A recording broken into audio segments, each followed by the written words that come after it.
그러므로 이제 그리스도 예수 안에 있는 자에게는 결코 정죄함이 없나니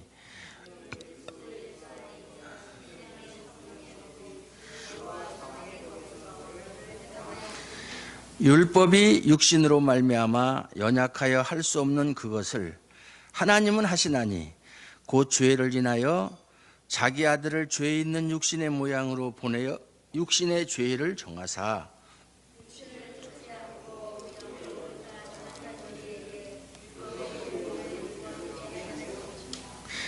육신을 좇는 자는 육신의 일을, 영을 좇는 자는 영의 일을 생각하나니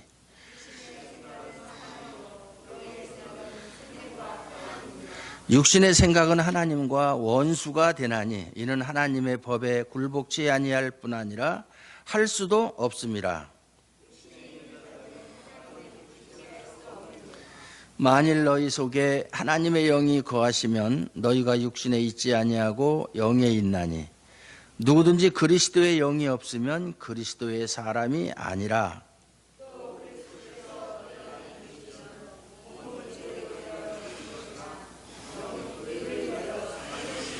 같이 읽습니다. 예수를 죽은 자 가운데서 살리신 이의 영이 너희 안에 거하시면 그리스도 예수를 죽은 자 가운데서 살리신 이가 너희 안에 거하시는 그의 영으로 말미암아 너희 죽을 몸도 살리시리라. 아멘.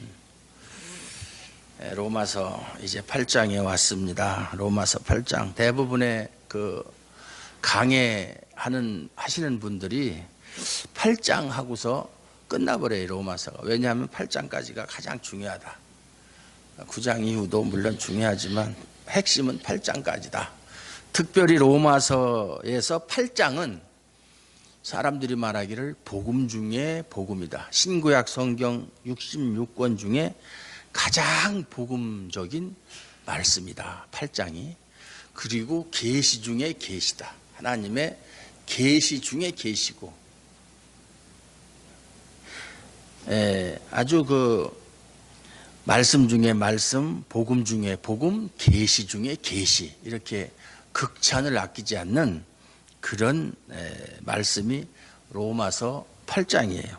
우리가 1절부터 쭉 읽어보면 정말 그 8장은 8장이 있기에 우리가 어떠한 어려움이 있어도 소망을 가지고 승리의 승전가를 부르며 신앙생활을 할 수 있다.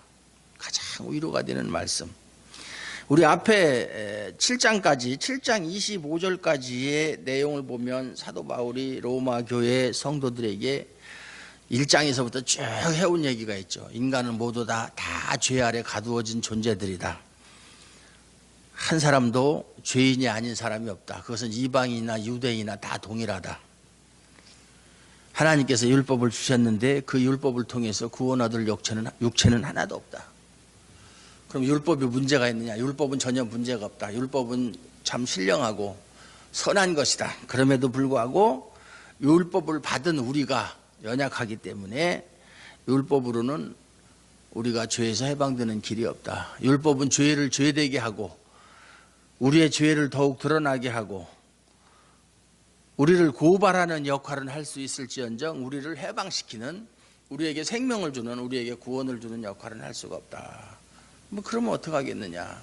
그런 가운데서 하나님께서 율법 외에, 율법으로는 안 되니까 율법 말고 달리 다른 방법으로, 그런 뜻이에요. 하나님의 의가 나타났다. 의가 나타나서 믿음으로 믿음에 이르게 하는 하나의 원칙을 세워놓으셨다. 그것으로 말미암아 우리가 의롭다 하심을 얻고 구원을 얻은 존재가 되었다. 그 얘기에 쭉 이렇게 로마서를 전체적으로 이렇게 쫙 이렇게 체계를 잡아가지고 이해를 하시면 우리 신앙에 엄청난 도움이 돼요. 그렇다면 우리가 어떻게 믿음으로 의롭다함을 얻을 수 있는가? 그 믿음이라는 게 무엇이냐? 그거를 이제 계속 설명을 한 거예요. 지금까지 제가 7장까지 여러분에게 강의를 하면서 그걸 설명한 거예요. 그것이 어떻게 가능하냐? 그것은 예수 그리스도 안에서, 엔 크리스토, 헬라어로 엔 크리스토, 영어로는 인 크라이스트. 예수님 안에서만 가능하다. 그럼 예수님 안에서라는 말은 무슨 말이냐? 그것은 예수님과의 신비적인 연합을 말하는 것이다. 그래서 예수님이 십자가에서 죽으실 때 우리도 같이 옛사람이 죽었고, 예수님이 부활하실 때 우리도 의에 대해서 하나님께 대하여는 살아난 사람들이다. 그렇기 때문에 우리는 의인이 되었다. 죄와는 상관이 없다. 이렇게 얘기를 했어요. 그럼에도 불구하고 사도 바울은 7장에서 그러면 우리는 이제부터는 새로운 사람이 되어서 새로운 피조물이 되어서 하나님의 법을 즐거워하면서 늘 기쁨 가운데서 살아야 되는데 그게 마음대로 안 되더라는 얘기예요. 바울을 비롯한 거듭난 그리스도인이라 할지라도 늘 죄와 그 의 사이에서 그 긴장관계 속에서 옛사람과, 다시 말해서 옛사람에 속한 질서, 아담 안에 있는 질서와 그리스도 안에 있는 새로운 질서, 그 사이에서 갈등을 겪는 그런 자기 모습을 발견했다. 그래서 마음으로는 하나님의 법을 즐거워하고 그대로 살아야 되겠다고 마음을 먹지만 또 다른 죄의 법이 그것을 거부하고 나를 사로잡아 오는 것을 보는도다. 그래서 오호라 나는 곤고한 사람이로다. 7장 7절에서 25절의 내용이 그거예요. 곤고한 사람이로다. 누가 나를 이 사망의 몸에서 건져내랴. 내가 분명히 예수 그리스도로 말미암아 의로운 사람이 되었음에도 불구하고 왜 나는 이렇게 살 수밖에 없는가. 탄식하는 것이죠. 탄식하는 거예요.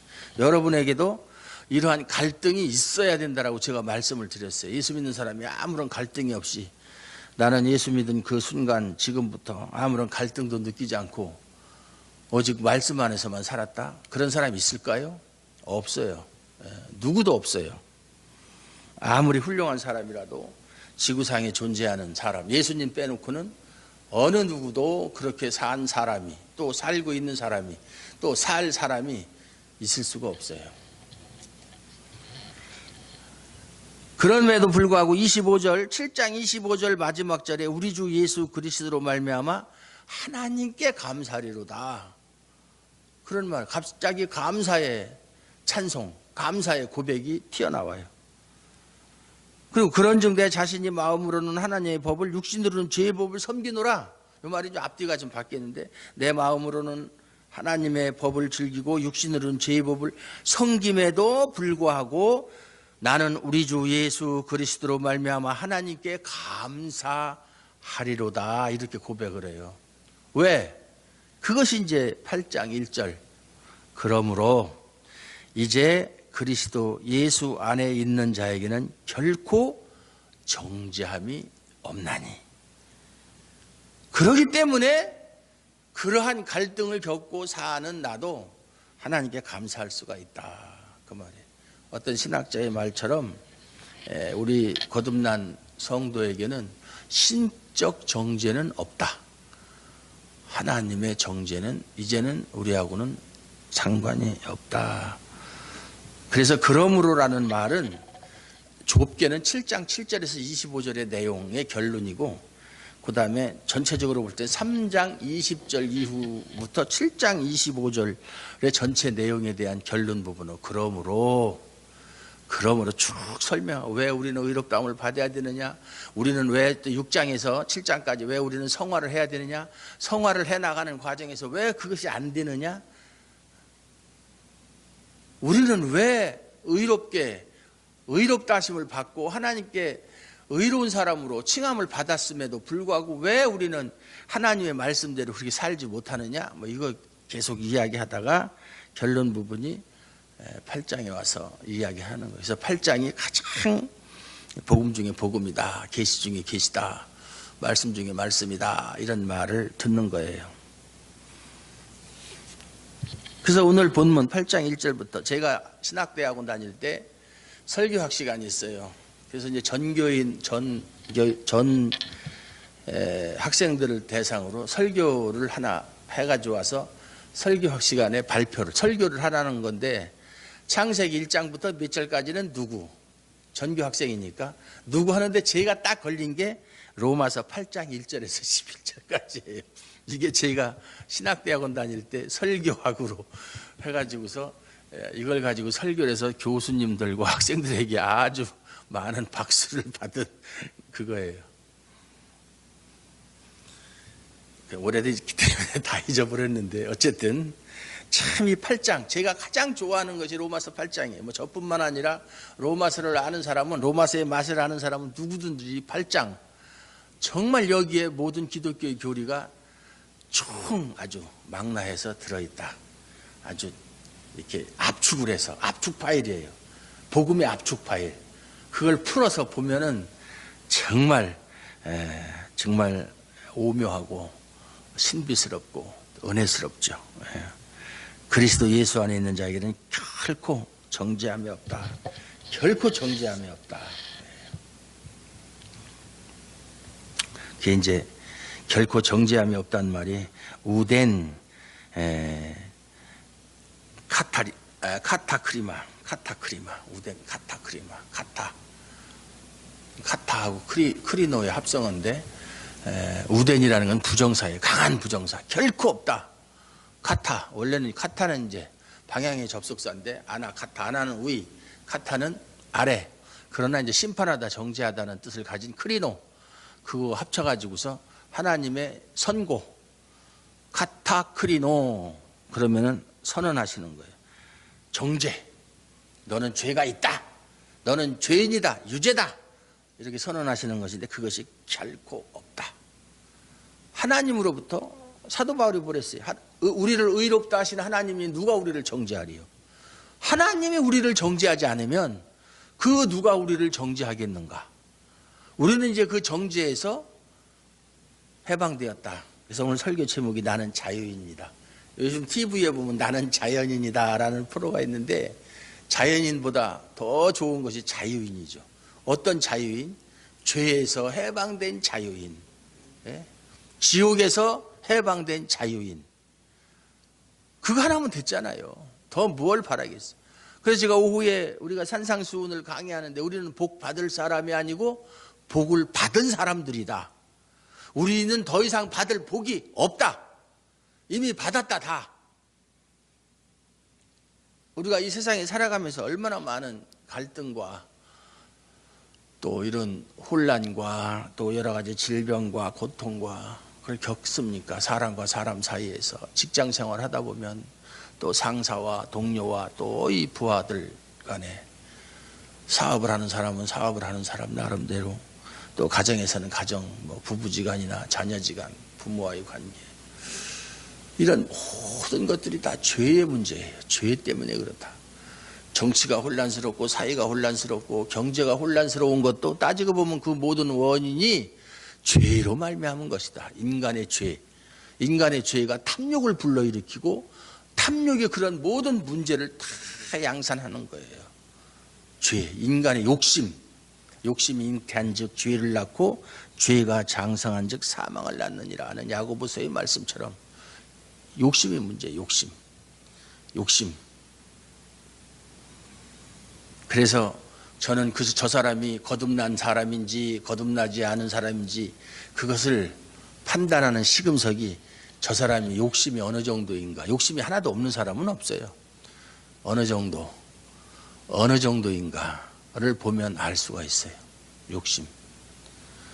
될 수 있으면 욕심을 다 버리고 마음이 가난한 자가 심령이 가난한 자는 복이 있나니 천국이 저희 것이며 라고 하는 말씀처럼 그걸 다 비워낼 수 있는 그런 지경까지 우리가 가야 되는 거예요. 우리의 목표가.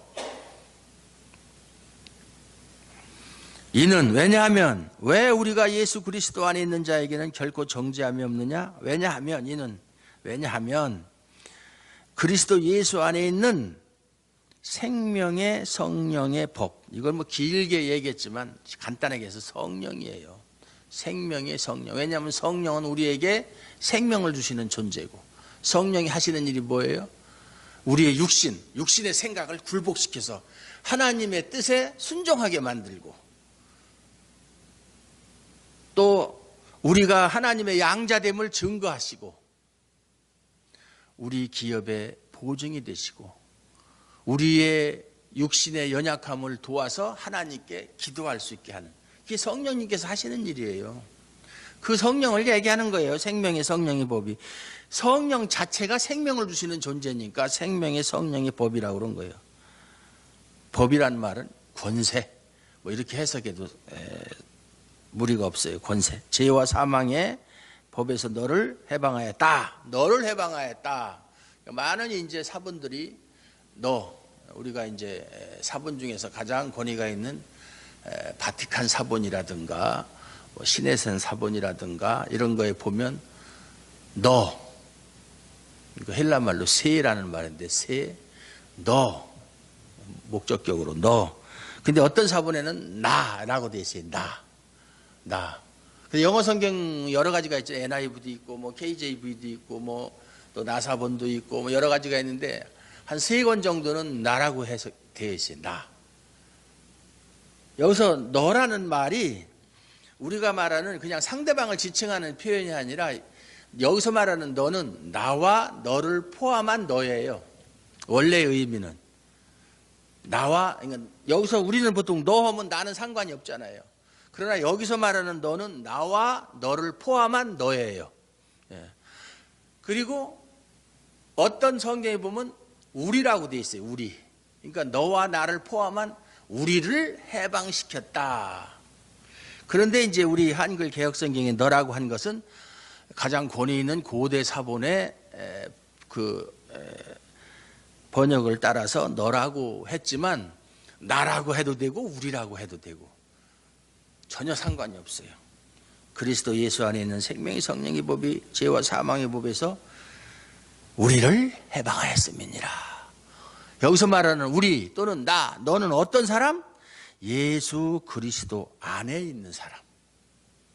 예수 그리스도 안에 있는 사람이에요. 모든 사람을 말하는 것이 아니고 뭐 교회에 나오는 모든 사람, 교회에 등록이 되어 있는 교회 회원 전부를 말하는 것이 아니라 예수 그리스도 안에 있는 사람만을 말하는 거예요.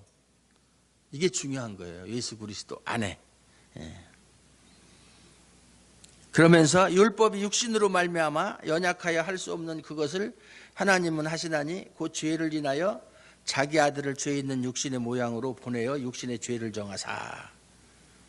율법이 신령하고 선한 것이고 거룩한 것인데도 불구하고 인간이 연약해서 율법에 문제가 있는 것이야. 인간이 연약해서 율법의 요구를 충족시켜 줄 수가 없어요. 안 되는 거예요. 그래서 할 수 없는 것을, 율법의 요구를 할 수 없는 것을 하나님은 하신다. 하나님은 하시나니 그 죄를 인하여, 인간의 죄 때문에, 죄의 문제 때문에 자기 아들을 죄 있는 육신의 모양, 죄 있는 육신의 모양, 이 말이 참 애매모호한 말이에요. 죄 있는 육신의 모양 그러면 언뜻 생각할 때 죄 있는 육신의 모양.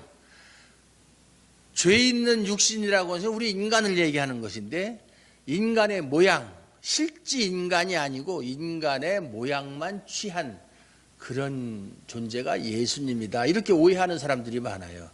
그렇게 주장하는 사람들 중에 대표적인 사람이 영지주의자들. 그들이 주장하는 것이 가현설, 도케티즘이라고 하는 가현설.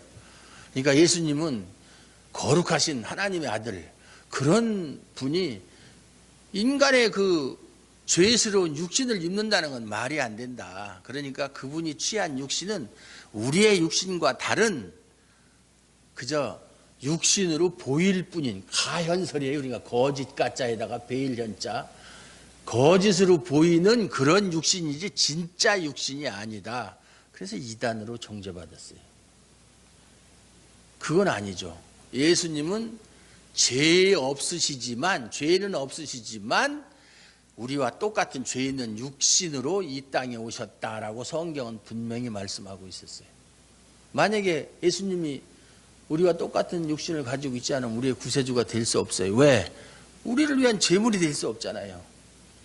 우리를 위한 제물이 되었을 때 우리가 그 공로로 말미암아 하나님께 의롭다함을 얻는데, 제물이 될 수 없는데 가짜 제사를 제물이 되는데 어떻게 우리가 하나님께 의롭다함을 받을 수 있어요?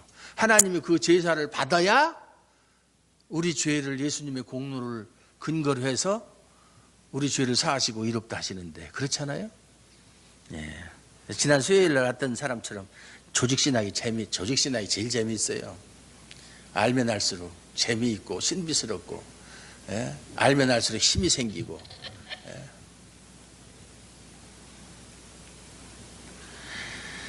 육신의 죄를 정하사, 예수님의 육신, 예수님의 영은 죄를 정할 수가 없죠. 예수님의 영은 하나님이시기 때문에 죄를 정하사 육신을 쫓지 않고 그 영을 쫓아 행하는 우리에게 율법의 요구를 이루어지게 하려 하심이니라. 육신을 쫓지 않고 그 영을 쫓아 행하는 우리가 어떤 사람이에요? 앞에 나온 표현대로 다시 바꿔서 얘기하면 어떤 사람? 금방 아까 설명했잖아요. 육신을 쫓지 않고 영을 쫓아 행하는 사람들은 어떤 사람들이에요? 그리스도 예수 안에 있는 사람이잖아요. 다 같은 말이잖아요. 좀 생각을 합시다. 생각의 혁명을 일으킵시다. 육신을 쫓지 않고 영을 쫓아 행하는 사람, 어떤 사람이 그렇게 할 수 있어요?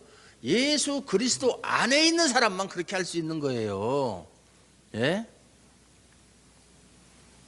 그런 사람들에게 율법의 요구를 이루어지게 하려 하심이라는 것은 그들이 율법의 요구를 다 이룬다는 말이 아니라 예수님 안에 있기 때문에 예수님과 신비적인 연합을 이루어서 예수님 안에 있고 예수님이 죽으실 때 죽었고 옛사람이 죽어버렸고 부활하실 때 새로운 존재로 하나님께 대해 살아났기 때문에 또 예수님께서 이중적인 죽음에 대해서 말씀드렸죠. 죄의 모든 문제를 다 짊어지고 자신이 죽으셨기 때문에 이제는 그리스도와 함께 하는 사람, 그리스도 안에 있는 자에게는 정죄, 율법의 죄책을 물을 수가 없다 그렇게 말씀드렸잖아요. 그러니까 율법을 다 이룬 거예요. 우리는 그리스도 안에 있는 자는 다 율법의 요구를 이룬 사람들이에요. 그런데 왜 율법을 지키며 사느냐? 우리가 하나님의 자녀인 것을 증거하는 삶이에요. 우리가 그 율법을 지켜서 무슨 어떤 이득을 보려고 구원을 얻으려고 하나님께 복을 받기 위해서 율법을 지키는 게 아니라 우리가 하나님께서 원래 우리에게 주신 신령하고 거룩하고 선한 율법을 지킴으로 우리가 하나님의 자녀입니다 라고 하는 것을 증거하는 목적이지 다른 아무 목적이 없어요. 구원하고는 전혀 상관이 없어요. 우리는 다 예수 그리스도 안에서 율법의 요구가 다 이루어진 사람들이에요. 믿습니까? 11절까지 본문은 정했지만 이거 하나하나 설명하면 이거 가지고 몇 번이라도 할 수 있는 건데 한 절 가지고도 몇 번 할 수 있어요. 이만큼 로마서가 다른 성경도 마찬가지지만 뜻이 깊어요. 그래서 육신을 쫓는 자는 왜 안 되느냐? 뒤에 11절까지 계속 같은 말이에요. 왜 우리는 그리스도 안에 있어야 되고 왜 우리는 육신을 쫓으면 안 되고 우리는 영에 속해야 되느냐? 왜냐하면 육신을 쫓는 자는 육신의 일을 생각할 수밖에 없다. 그러면요, 미국 사람은 영어하고, 아프리카 사람은 아프리카 말을 하고, 한국 사람은 한국말하고, 중국 사람은 중국말을 해요. 그들이 왜 그렇게 합니까? 중국 사람이니까, 미국 사람이니까 그렇게 하는 거예요. 우리가 아무리 영어를 잘한다 해도 미국 사람이 될 수가 없어요. 미국 사람은 태어날 때부터 미국 사람이에요. 육신에 속한 사람은 육신의 일만 생각할 수밖에 없어요. 그게 그들의 정체성이에요. 영을 쫓는 자는 영의 일을 생각한다. 영의 일을 생각한다. 그건 당연한 얘기예요. 그래서 어떤 사람이 평소 어디에 어떤 부분에 무엇에 가장 관심이 많은가를 보면 그 사람의 신앙 상태를 알 수 있어요. 교회 다니는 사람이 그저 세상에 다른 어떤 일, 명예를 추구한다거나 또는 권력을 추구한다거나 너무 물질을 쫓아다닌다거나 아니면 너무 이성적인 것에만 관심이 있다든가 이렇게 하면 그건 거듭난 그리스도인이라고 볼 수가 없어요. 우리의 생각은 항상 하나님께로 채널이 맞춰져 있어야 되는 거예요. 그래서 거기서부터 흘러나오는 하나님의 말씀에 귀를 기울이고 그 말씀에 자신을 비추어 보고 잘못된 것이 있으면 고치고 또 연습하고 훈련하고 해서 하나님이 만족해 하시는 그 자리까지 나아가야 되는 거예요. 그게 성화잖아요. 물론 우리가 이 세상에 사는 동안에 그것이 완성은 안 될지라도 그렇게 해야 되는 거예요. 그런 갈등이 없어요. 내가 그렇게 해야 되는데 내가 그렇게 못했구나. 왜 안 되지? 이 바둑을 두는 사람들이요, 바둑을 두고 나면 복기라는 게 있어요. 복기. 그래서 여러분이 TV 같은 데서 이 프로들 바둑을 두고 나면 반드시 나중에 복기를 해요. 자기가 졌다. 아까 이 부분에서 이렇게 하지 않고 이렇게 했으면 결과가 어떻게 될까? 서로 상대방끼리 의견을 나누면서 다시 한번 해보고. 정말 자기 반성, 자기 반성이죠. 왜 졌을까? 왜 이 수가 안 먹혀 들어갔을까? 그걸 복기를 해보면서 아까 요때 이렇게 끊지 말고 뻗었어야 되는데, 뻗지 말고 젖혔어야 되는데, 뭐 그런 여러분들이 바둑 용어를 얼마나 잘 아시는지 모르지만 뻗고 끊고 젖히고 늘고 붙이고 다 바둑 용어예요. 쑥맥이라고 그러죠. 쑥맥. 우리가 어떤 사람들 보면 쑥맥, 쑥맥이 아니라 그게 바둑 용어예요. 송맥. 아주 그 쓸데없는 수를 송맥이라고 그래요. 송맥. 뭐 자충수. 이게 다 바둑 용어예요. 자충수.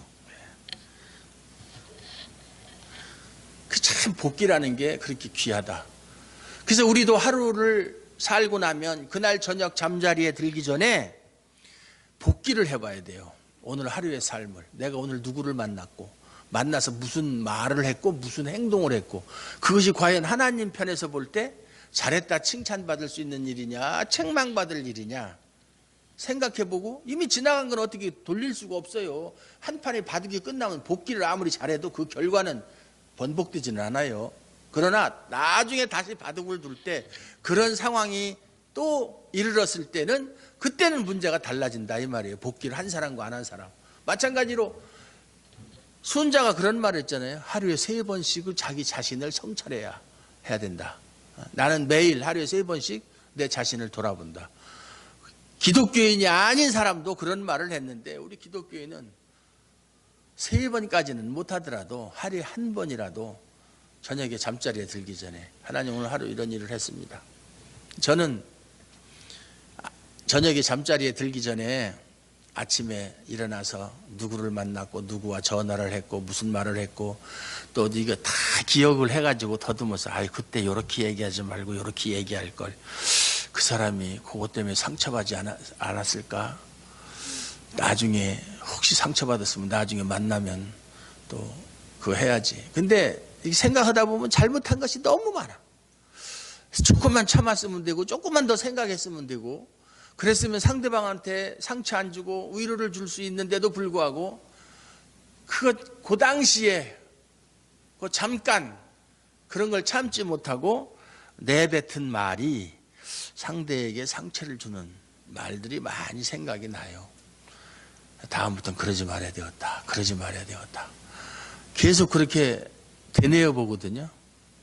요즘에는 뭐 되뇌일 것도 없어요. 만나는 사람도 없고 전화 오는 사람도 없고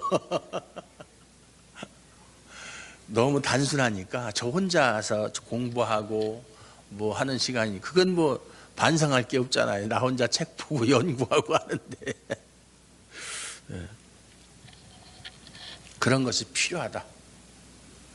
그래서 늘 무사가 칼을 숫돌에 갈듯이 전쟁을 대비해서, 싸움을 대비해서 우리의 심령이 하나님 앞에서 예민해질 때까지 갈아야 돼요. 말씀의 숫돌에다가 갈아야 돼요. 그래야 위급한 상황이 왔을 때 그걸 써먹을 수가 있는 거예요. 그게 우리를 지켜주는 거예요. 우리 영혼을 지켜주는 거예요. 육신의 생각은 사망이라고 그랬어요. 육신에 속한 사람은 육신의 일만을 생각하고 그 육신의 일 생각하는 것은 결국 사망에 이르게 하는 것이다.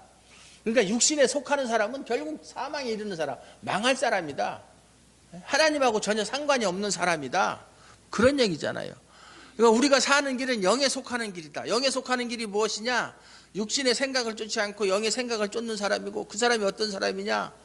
그리스도 안에 속한 사람이 있는 사람이다. 그런 사람이 어떤 사람이냐? 하나님께 정죄함을 당하지 않는 사람이다. 그렇게 되는 거잖아요.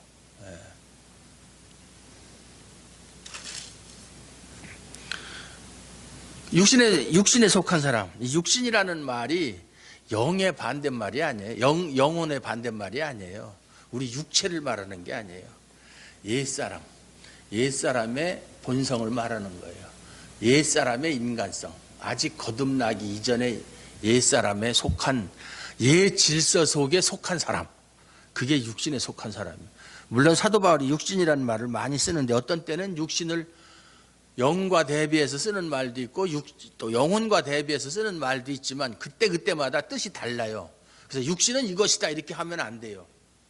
뭐 성경의 단어가 대부분 그렇지만 여기서는 옛 질서에 속한 사람, 그러니까 아담적 인간에 속한 아담적 인간성, 조금 세련된 말로 아담적 인간성. 아담적 인간성 반대말은 당연히 예수적 인간성이겠죠. 예, 그게 영에 속한 사람이에요. 육신의 생각이 왜 사망에 이를 수밖에 없느냐? 그것은 하나님과 원수가 되기 때문이다 그 말이에요. 육신의 생각은 하나님과 원수, 하나님이 싫어하는 일만 한다, 하지 말라는 일만 한다. 그리고 하나님의 말씀에 법에 굴복하지 않을 뿐더러 할 수도 없다. 할 수도 없다. 어떤 목사님이 하시는 말씀이 한국 교회가 너무나 타락을 해서 이제는 하나님의 말씀의 능력을 말할 자격도, 그것을 선포할 자격도, 또 회개할 수 있는 능력도 다 상실했다. 아주 심한 말이지만 그런 말씀을 한 적이 있어요. 참 일부분은 맞는 얘기고 상당히 공감이 가는 얘기예요. 그리고 육신에 있는 사람들은 하나님을 기쁘시게 할 수 없다. 당연히 할 수 없어. 하나님과 원수가 됐는데 어떻게 하나님을 기쁘시게 할 수 있어요? 그들이 생각하는 건 육신의 일만 생각하고 하나님의 법에 굴복지도 않고 그러는데 어떻게 하나님을 기쁘게 할 수 있어요? 하나님께 나아가는 자는 반드시 그가 계신 것과 그를 찾는 자들에게 상 주시는 이심을 믿어야 되고 그런 믿음을 가지고 나가야 되는데, 그런 게 육신의 생각을 가진 사람이 전혀 그런 생각이 없는데 하나님을 기쁘게 할 수 없죠. 믿음이 전혀 없는데. 그렇잖아요? 지금 육신에 대해서 계속 이야기하는 거예요. 너희가 육신에 있으면 안 된다는 얘기. 그걸 얼마나 많은 그 절을 할애해서 설명을 합니까? 그러면서 또 이제 반대로 만일 너희 속에 하나님의 영이 거하시면, 하나님의 영이 뭐예요? 성령이죠. 성령은 하나님의 영이라고도 하고 예수 그리스도의 영이라고도 하고, 성령은 어디로부터 오느냐? 하나님과 예수로부터 나온다라고 하는 것이 정설이고요. 저기 헬라 종교에서는, 동방 정교에서는 성령은 하나님에게로부터만 나온다. 그 다음에 서방 교회에서는, 그건 동방 교회고, 서방 교회에서는 성령은 아버지와 아들로부터 나온다. 그 바람에 갈라진 거예요. 교리가 그렇게 중요한 거예요. 그거 하나 때문에 갈라졌어요. 물론 뭐 성례전도 포함되는 거지만, 그것 때문에 서기 1054년에 동방교회와 서방교회가 갈라졌어요. 그러면 무엇이 맞는 얘기냐? 성령을 가리켜서 아버지의 영, 하나님의 영, 또 그리스도의 영, 예수의 영, 예수의 영이 허락지 아니하는지라, 또 아들의 영, 이렇게 다양하게 표현을 하지만 다 성령님을 말하는 거예요. 그러니까 성령님은 하나님의 영도 되고 아버지의 영도 되고 아들의 영도 되고 예수님의 영도 되고 그리스도의 영도 되고 다 똑같은 이야기다. 너희 속에 하나님의 영이 거하시면, 성령이 계시다면 너희가 육신에 있지 아니하고 영에 있다. 당연히 육신에 있는 사람한테는 성령님이 거하질 않아요. 성령이 거하는 사람은 육신에 있다라고 이야기하지 않아요. 빛이 오면 암흑이 물러나듯이 성령이 그 사람의 속에 거하게 되면 육신적인 생각은 다 떠나게 되어 있어요. 우리도 옛날에는 육신에 있던 사람들이에요. 다. 근데 성령이 오니까 그것이 다 없어져 버린 거지. 다 물러간 것이지. 누구든지 그리스도의 영, 여긴 또 그리스도의 영이라고 그랬어요. 앞에는 하나님의 영이, 똑같은 말이에요. 그리스도의 영이 없으면 그리스도의 사람이 아니라, 성령이 없으면 그건 육신에 있는 사람이다.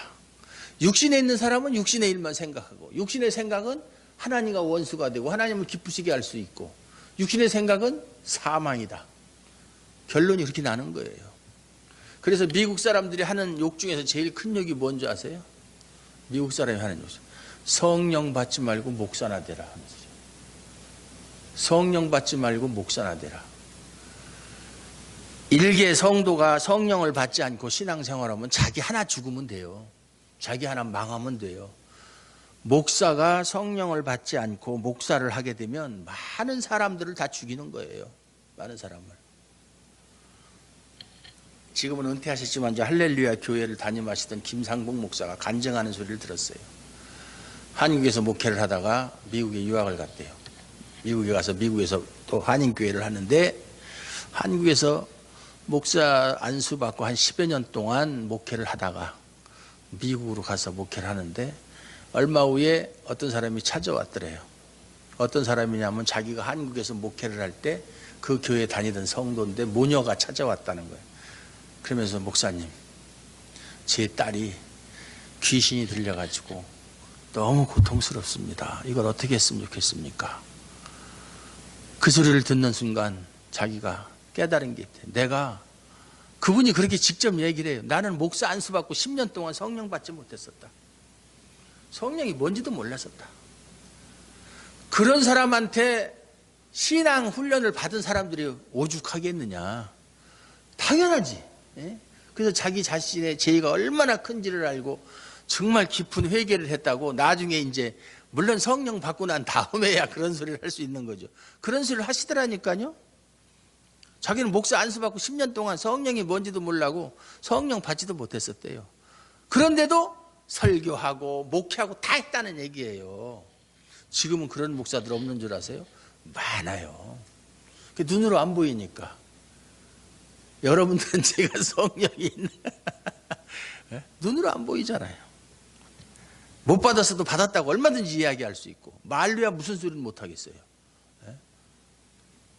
자기만이 가장 성령이 충만한 것처럼 얼마든지 이야기할 수 있어요. 얼마든지 숨길 수 있어요. 그런데 그걸 어떻게 할 수 있어요? 무엇으로? 그러면 그걸 모르겠어요? 말로 그렇게 하면은 아 목사님이 그렇게 말씀하시니까 그것이 사실인가 보다 이렇게 하고 넘어가야 되겠어요? 뭘로 알 수 있죠? 정말로 우리 목사님이 어떤 사람이 성령을 받았는지 안 받았는지 뭘 알 수 있어요? 없어요? 알 수 있어요? 없어요? 어떻게까지 설교했는데 알 수 있죠. 마태복음에 뭐라고 그랬어요? 열매로 그들을 알지라. 나무가 좋은 나무인지 못된 나무인지 열매를 보면 안다고 그랬잖아요. 어떤 지난 수요일 날 와서 그 사람이 그러잖아요. 자기 다니던 교회 목사님 말은 그럴듯하게 하는데 행동하는 거 보니까 전혀 딴판이라고. 열매가 없는 거예요. 말과 행동이 이중적으로 그건 아닌 거예요. 여러분 욕심내지 마십시오. 제가 지금 욕심에 대해서 얘기했어요. 그래놓고 제가 욕심을 부리면 그건 가짜죠. 가짜죠. 예? 그걸 잘 듣고서 판단을 해야 돼요. 예? 욕심 있으면 안 됩니다. 그 사람은 아직 거듭나지 못하니 그래놓고서는 내가 욕심을 부린다면 그거야말로 정말로 웃기는 얘기죠. 예. 또 그리스도께서 너희 안에 계시면 여긴 또 그리스도의 영이 아니고 그리스도라고 그랬어요. 그러니까 그리스도의 영, 하나님의 영 다 똑같은 얘기예요. 몸은 죄로 인하여 죽은 것이나 영은 의를 인하여 산 것이니라. 왜? 예수님이 부활하셨기 때문에. 예수님과 한 몸이 되었기 때문에. 예수님께서 우리 안에 계신다는 얘기는 우리와 예수님이 한 몸이라는 얘기예요. 예수님도 십자가에서 죽으셨어요. 우리도 죽을 거예요. 죄로 말미암아 육신은 잠깐 동안이지만 죽을 거예요. 그러나 예수님이 부활하셨듯이 3일 만에 부활하신 것처럼 우리도 의를 인하여 살 것이다. 부활할 것이다. 그 얘기예요. 무슨 말인지 아시겠어요? 예수를 죽은 자 가운데서 살리신 이의 영이 예수를 죽은 자 가운데서 살리신 이가 누구예요? 하나님이죠. 하나님의 영이 성령이 그 소리잖아요. 너희 안에 거하시면 그리스도 예수를 죽은 자 가운데서 살리신 이가 누구예요? 하나님이죠. 너희 안에 거하시는 그의 영으로 성령으로 너희 안에 성령이 있으면 성령이 너희 죽을 몸도 살리시리라 그 말씀이에요. 믿습니까? 이거 어려운 말이 하나도 없어요. 잘 좀 생각해서 옛날 저를 가르치던 설교와 교수님 우리나라에서 정말 네로라는 분인데 그분은 성경을 읽을 때 이런 식으로 읽는다고 그러잖아요. 예수를 죽은 자 가운데서 살리신 이의 영이 이런 식으로 생각하면서 읽는다는 얘기죠. 하루에 6시간씩 구약 4시간 신약 2시간 아니요, 40년 동안 단 하루도 거르지 않고 성경을 다 외우죠. 그러니까 외우는 것이 중요한 게 아니라 설교학 교수인데 설교할 때 학생이 뭐라 얘기하면 전도사님 말도 그렇게 해요. 그 말씀이 성경 어디에 있나요?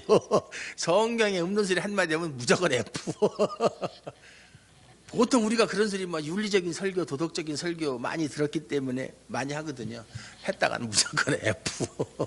성경에 없는 소리 한마디만 하면 F. 성경대로 얘기하면 5분을 설교해도 100점. 짧고 길은 것이 문제가 아니고 유창하냐 어눌한 게 문제가 아니고 성경대로 설교를 했느냐. 저는 항상 그분한테 A+. 그래서 필수 과목이야 안 할 수 없지만 선택 과목을 안 해요, 그 사람한테. 왜냐하면 아차면 무조건 F니까.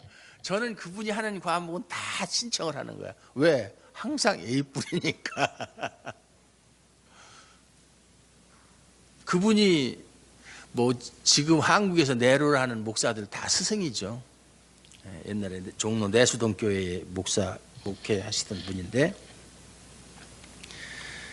그러니까 오늘 말씀의 결론은 그리스도 안에 있는 자가 정죄함이 없다. 그리스도 안에 있는 자란 어떤 자냐? 성령이 함께하는 자다. 성령이 함께하면 그는 그리스도의 사람이요, 그는 하나님께서 예수 그리스도를 살리심과 같이 성령이 그의 죽을 몸도 살리시리라. 이보다 더 위로가 되는 말씀이 어디 있어요? 이보다 더 큰 위로가 되는 말씀. 아무리 힘들고 어려워도 내 안에 성령이 계시고 성령이 나와 함께 하시고 성령이 나의 죽을 몸도 살리시리라. 나는 이제 예수 그리스도 안에 있기 때문에 결코 하나님으로부터 정죄받을 일이 없다. 칭찬받을 일만 있다. 힘이 되는 말씀이죠. 이 말씀 붙잡고 우리가 여기서 바울이 외치는 것처럼 승리의 승전가를 부르면서 정말 개선문을 향해서 달려가시는 저와 여러분들 되시기를 주님의 이름으로 축원합니다. 기도하시겠습니다. 하나님 아버지 감사합니다. 오늘도 함께 하시고 도와주심으로 말미암아 하나님께서 우리에게 위로의 말씀, 하나님의 크신 약속의 말씀을 주셨사오니 이 약속의 말씀을 믿고 받아들이고 하나님을 향하여 달려가는 저희들 되게 하여 주시옵소서. 예수 그리스도의 이름으로 감사드리옵고 기도하옵나이다. 아멘.